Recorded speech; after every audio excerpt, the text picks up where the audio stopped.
देवी और सज्जनों, आज का दिन आप सभी ने मेरे लिए बहुत यादगार बना दिया है।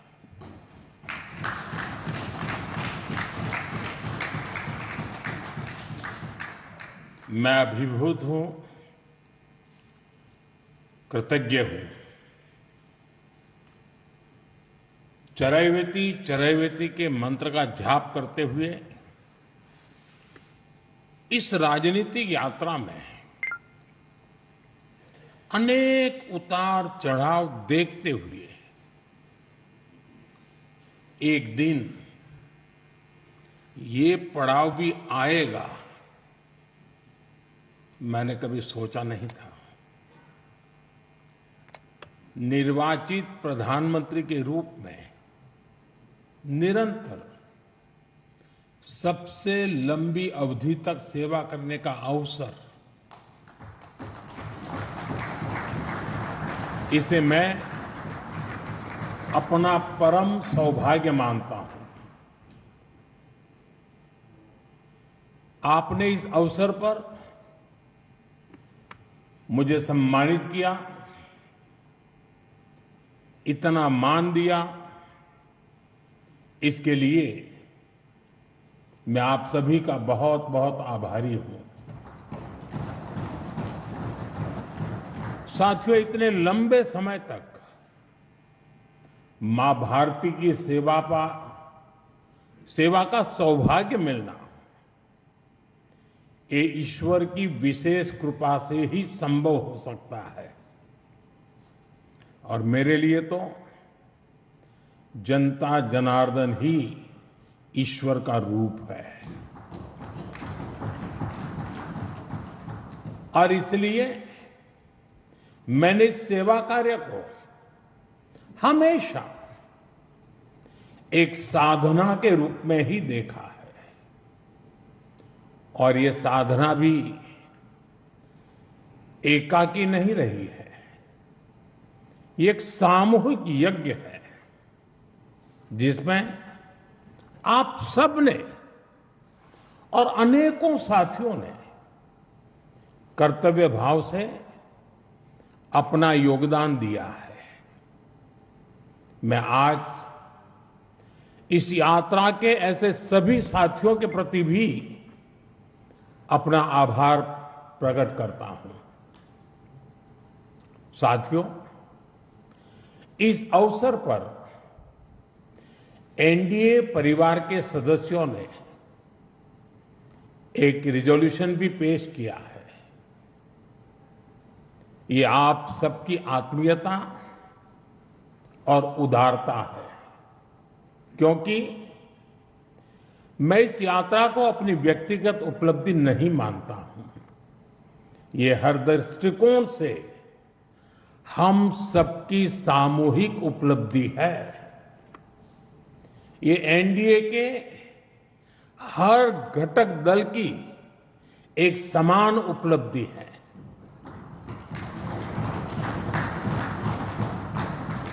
इसलिए मैं इस प्रस्ताव को आप सभी को, भाजपा समेत हमारे एनडीए परिवार के सभी कार्यकर्ताओं को समर्पित करता हूं। साथियों, भारत की जनता का निरक्षीर विवेक हमेशा अद्भुत रहा है। देश की जनता ने राष्ट्रीय स्तर पर राजनीतिक स्थिरता का महत्व समझा है। ये जनता जनार्दन की परिपक्वता ही है कि उसने लंबे समय तक मुझे इस तरह जनता की सेवा का अवसर दिया। 2014 के पहले के कई दशक बहुत अस्थिरता और उथल-पुथल से भरे हुए थे। इसका देश को बहुत नुकसान भी उठाना पड़ा। लेकिन अब देश की जनता एक स्थिर सरकार का काम भी देख रही है और उसकी निर्णायक क्षमताओं की प्रशंसक भी है। मैं आज देश की महान जनता को भी नमन करता हूं, जनता जनार्दन का आभार व्यक्त करता हूं। साथियों, साल 2014 में जब एनडीए की जीत हुई थी, तब मैंने कहा था कि आज देश के सामान्य मानवी में एक नई आशा का उदय हुआ है। इस आशा का, इस उम्मीद का संरक्षण हम सभी का बहुत बड़ा दायित्व था। देश के लोगों ने कांग्रेस के विश्वासघात के बाद अपना भरोसा हमें सौंपा था। मुझे आज संतोष है, गर्व है कि एनडीए परिवार के तौर पर हमने देश के विश्वास को हमेशा और मजबूत किया है।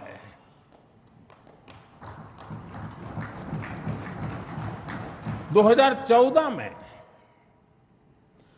आशा का उदय होता सूरज आज नए आत्मविश्वास के प्रकाश पुंज में बदल गया है। भारत के लोगों ने पहली बार ये देखा है कि जब सही नीयत से सरकार चलती है तो तेज गति से विकास भी होता है। एनडीए सरकार के इन 12 वर्षों में 25 करोड़ से ज्यादा लोगों का गरीबी से बाहर निकलना ये दिखाता है कि हमारी नीतियां सही हैं, हमारी दिशा सही है। ये सफलता आज देश के हर उस व्यक्ति को एक भरोसा देती है कि एक न एक दिन उसका संघर्ष भी खत्म होगा, एक दिन उसके सपने भी पूरे होंगे। और मैं मानता हूं, कल जो गरीब था, आज जो न्यू मिडिल क्लास बना है, उसे अब हमें पीछे नहीं होने देना है। इसलिए सरकार के नाते, जनप्रतिनिधि के नाते हमें दिन रात काम करना है, परिश्रम की पराकाष्ठा करनी है। और इस संकल्प के साथ कि 140 करोड़ का ये देश हमसे जो उम्मीदें लगाए बैठा है वो जरूर पूरी हो। भारत का युवा, भारत की नारी शक्ति, भारत का मध्यम वर्ग, भारत के किसान, सबकी आकांक्षाएं, उनकी एस्पिरेशंस हमें पूरी करनी है। आज देश का हर नागरिक विकसित भारत के सपने से भरा हुआ है। विकसित भारत का सपना अब किसी एक व्यक्ति का नहीं रहा, किसी सरकार का नहीं रहा, किसी दल का नहीं रहा। देश के जन जन का सपना बन चुका है, संकल्प बन चुका है। और इस सपने की पूर्ति के लिए हमें अपना हर पल समर्पित करना है। साथियों, एनडीए के 12 वर्षों की एक बड़ी सफलता यह भी है कि देश कांग्रेस के कुचक्र से आजाद हुआ है। कांग्रेस ने देश को लाचारगी, बेचारगी और हीन भावना के गर्त में गिरा दिया था। देश को यही एहसास कराया जाता था कि भारत में विकास धीरे धीरे ही होता है, भारत में तेज विकास संभव ही नहीं है। और बड़ी ही चतुराई से इस धीमी विकास को एक नाम दिया था, हिंदू ग्रोथ रेट। यानी कार्यशैली कांग्रेस की, दायित्व कांग्रेस का, विफलता कांग्रेस की, लेकिन कलंक देश की बड़ी हिंदू आबादी के नाम लगाया गया। जबकि असल में इस कुसंस्कृति का नाम होना चाहिए था कांग्रेस ग्रोथ रेट। इस कांग्रेस ग्रोथ रेट में ना गवर्नेंस थी, ना नीति, ना नियत और ना ही निर्णय। साथियों, आज पहली बार अटल जी के नेतृत्व में एनडीए सरकार आई, तब जाकर हमें एक झलक दिखी कि विकास में गति कैसे आती है। लेकिन दुर्भाग्य से 2004 में देश फिर से अस्थिरता के बवंडर में और कांग्रेस के शिकंजे में फंस गया।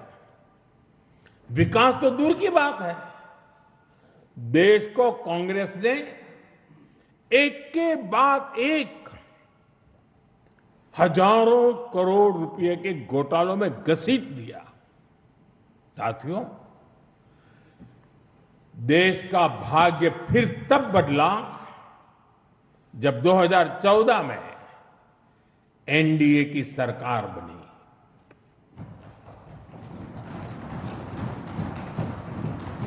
देश ने देखा कि जब नियत, नीति और निर्णय तीनों एक साथ काम करते हैं तो विकास की गति कैसी होती है। देश ने देखा कि जो काम दशकों में होते थे वो काम महीनों में होने लगे। 2014 में 74 एयरपोर्ट से 2026 में 160 से अधिक एयरपोर्ट तक, 2014 में 1000 किलोमीटर एक्सप्रेसवे से 2026 में 6700 किलोमीटर एक्सप्रेसवे तक, 2014 में सिर्फ 5 शहरों में मेट्रो से 2026 में 20 से ज्यादा शहरों में मेट्रो तक, 2014 में 700 करोड़ रुपए डिफेंस एक्सपोर्ट से 2026 में 23,000 करोड़ रुपए के डिफेंस एक्सपोर्ट तक। देश ने बहुत लंबी यात्रा तय की है। साथियों, 2014 में देश में केवल 25 करोड़ इंटरनेट यूजर थे। आज 100 करोड़ से अधिक यूजर इंटरनेट से जुड़े हैं। 2014 में डिजिटल पेमेंट्स ना के बराबर थे। आज भारत डिजिटल ट्रांजैक्शन में नंबर 1 देश है। 2014 में भारत अपनी जरूरत का ज्यादातर मोबाइल बाहर से मंगाता था। आज भारत 33 करोड़ से अधिक मोबाइल हैंडसेट खुद बनाता है। 2014 में सोलर क्षमता केवल 2.5 गीगावाट थी। आज यह 150 गीगावाट से अधिक है। 2014 में एथेनॉल ब्लेंडिंग केवल 1.5% था। आज यह 20% तक पहुंच चुकी है। 2014 में देश की एक भी सेमीकंडक्टर यूनिट नहीं थी। आज देश में बन रही 10 से ज्यादा सेमीकंडक्टर यूनिट्स भारत को आधुनिकता की तरफ ले जा रही है। साथियों, हमने देश की जरूरतों को अपनी नीतियों और निर्णयों का आधार बनाया। नई सोच से नए फैसले लिए। हमने युवाओं के लिए स्किल डेवलपमेंट मिनिस्ट्री बनाई। सहकारी क्षेत्र को मजबूती देने के लिए अलग कोऑपरेटिव मिनिस्ट्री बनाई। हमारे मछुआरे भाई बहनों के लिए अलग फिशरीज मिनिस्ट्री बनाई। हमारा फोकस क्लियर था, विकास की इस दौड़ में कोई पीछे न छूटे। साथियों, हमने दिव्यांगजनों के लिए कानून बनाया, आदिवासियों के लिए जनमन जैसी योजनाएं शुरू की, पशुपालकों और मछुआरों को पहले किसान क्रेडिट कार्ड का लाभ नहीं मिलता था, हमने उन्हें भी इस सुविधा से जोड़ा। और इतना ही नहीं, हमारी सरकार ने रेहड़ी पटरी वालों को भी स्वनिधि क्रेडिट कार्ड की सुविधा दी। साथियों, सवाल यह है कि अगर 12 साल में इतना कुछ हो सकता है तो फिर दशकों तक क्यों नहीं हुआ? ये कांग्रेस ग्रोथ रेट और एनडीए ग्रोथ रेट का अंतर है। एक व्यवस्था लोगों को इंतजार कराती थी, आज की व्यवस्था परिणाम दिखाती है। एक व्यवस्था काम अटकाती भटकाती थी, आज की व्यवस्था कहती है काम अभी होगा, समय पर होगा और बड़े पैमाने पर होगा। और इसलिए साथियों, 2014 से 2026 की कहानी केवल आंकड़ों की कहानी नहीं है, यह उस भारत की कहानी है जिसने पहली बार अपनी पूरी क्षमता के साथ दौड़ना शुरू किया है। वो भारत जो बड़े लक्ष्य तय कर रहा है और इन लक्ष्यों की प्राप्ति के लिए जी तोड़ मेहनत कर रहा है। साथियों, एनडीए के 12 वर्षों की उपलब्धियों की एक और विशेषता है, हमें ये उपलब्धियां वैश्विक अस्थिरता और अशांति के दौर में हासिल हुई है। एक स्थिर सरकार होने का लाभ क्या होता है, ये बार बार इस दौर ने साबित किया है। कोरोना के समय को हम कभी नहीं भूल सकते, जब हर तरफ हाहाकार मचा था, लेकिन भारत उस हालात को मुकाबला करते हुए भी सफलता से आगे बढ़ा। साथियों, दुनिया के बड़े बड़े देशों की अर्थव्यवस्थाएं संघर्ष कर रही है, तब भी 2025-26 में भारत ने 7.7% की ग्रोथ रेट हासिल की है।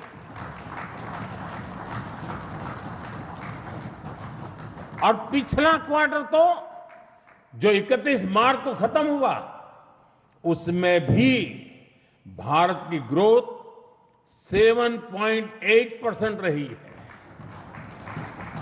ये सफलता इतनी आसान नहीं है दोस्तों। हम फ्रेजाइल 5 के कटघरे से बाहर निकलकर आज दुनिया की तेज गति से आगे बढ़ने वाली अर्थव्यवस्था बन चुके हैं। साथियों, कल के विकसित भारत की गारंटी है आज का आकांक्षी भारत। आकांक्षी भारत के गर्भ में विकसित भारत पल रहा है। आज के भारत की आकांक्षाएं बड़ी हैं, सपने बड़े हैं, इसलिए उसके संकल्प और लक्ष्य भी उतने ही बड़े हैं।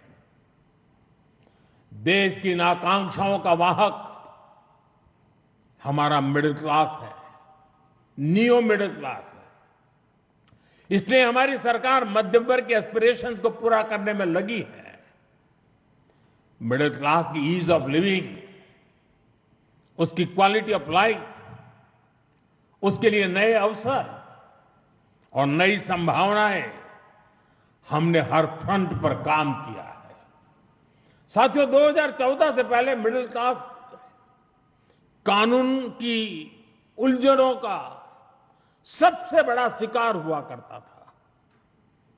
जटिल टैक्स सिस्टम, आमदनी के सीमित स्रोत और टैक्स का बड़ा बोझ, खराब गवर्नेंस की मार, ये सब सामान्य मानवीय के लिए डेली लाइफ की चुनौती होती थी। लेकिन हमने मिडिल क्लास की परेशानियों को समझा, हमने मिडिल क्लास की आकांक्षाओं को समझा और इसलिए आज 12 लाख रुपए तक की आमदनी पूरी तरह से टैक्स फ्री है।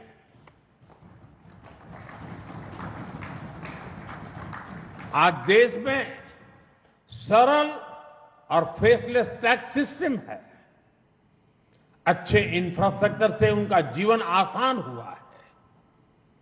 साथियों, बीते 12 वर्षों में मिडिल क्लास परिवार के बच्चों के लिए हर क्षेत्र में नए अवसर बने हैं।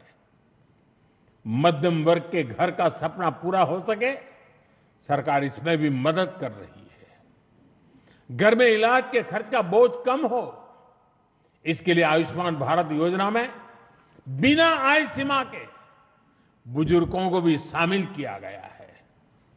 जीएसटी रिफॉर्म का भी बहुत बड़ा लाभ देश के मध्यम वर्ग को हुआ है। उसके लिए हेल्थ इंश्योरेंस सस्ता हुआ है। उसके सपनों से जुड़ी चीजें सस्ती हुई है। इन प्रयासों का परिणाम है कि आज देश का मिडिल क्लास अनिश्चितताओं से मुक्त हो रहा है। वो भरपूर आत्मविश्वास के साथ देश की विकास यात्रा को गति दे रहा है। साथियों, हमारे लिए दल से हमेशा अगर बड़ा कुछ है तो हमारा देश है। दल से बड़ा देश है। और जब नेशन फर्स्ट, देश प्रथम की भावना से काम होता है तो कोई भी निर्णय कठिन नहीं होता। इसलिए ऐसे फैसले जिन्हें पहले असंभव समझा जाता था, जो देश के सुरक्षित भविष्य के लिए अनिवार्य थे, हमने बहुत ही सधे हुए तरीके से उन फैसलों को भी लिया। पहले सरकारें आर्टिकल 370 की बात करने से डरती थी।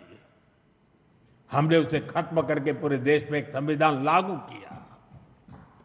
पहले नॉर्थ ईस्ट से बम, बंदूक और ब्लॉकेट जाने का नाम नहीं लेते थे। हमने नॉर्थ ईस्ट में शांति भी लौटाई और स्थिरता भी लेकर आई। पहले भारत आतंक के हमलों के बाद चुपचाप दर्द सहता रहता था। हमने आतंकवादियों पर सर्जिकल स्ट्राइक की, एयर स्ट्राइक की। ऑपरेशन सिंदूर में दुनिया ने भारत का सामर्थ्य देखा। साथियों, पहले मान लिया गया था कि नक्सलवाद, माओवाद अब कभी नहीं खत्म होने वाले हैं, कभी खत्म हो ही नहीं सकते। हमने देश को नक्सलवाद, माओवाद के उस जहर से मुक्त करके दिखाया है। साथियों, महिलाओं को आरक्षण, 3 तलाक के खिलाफ कानून, सीएए का कानून, भारतीय न्याय संहिता, सैनिकों को 1 रैंक 1 पेंशन। एनडीए सरकार राष्ट्रहित में कोई भी काम करने से पीछे नहीं रही और हम सभी को इस बात पर गर्व है। मैं आज देश को फिर आश्वस्त करूंगा, देश हित के बड़े फैसलों का ये सिलसिला और भी तेज होगा, तेज गति से आगे बढ़ेगा।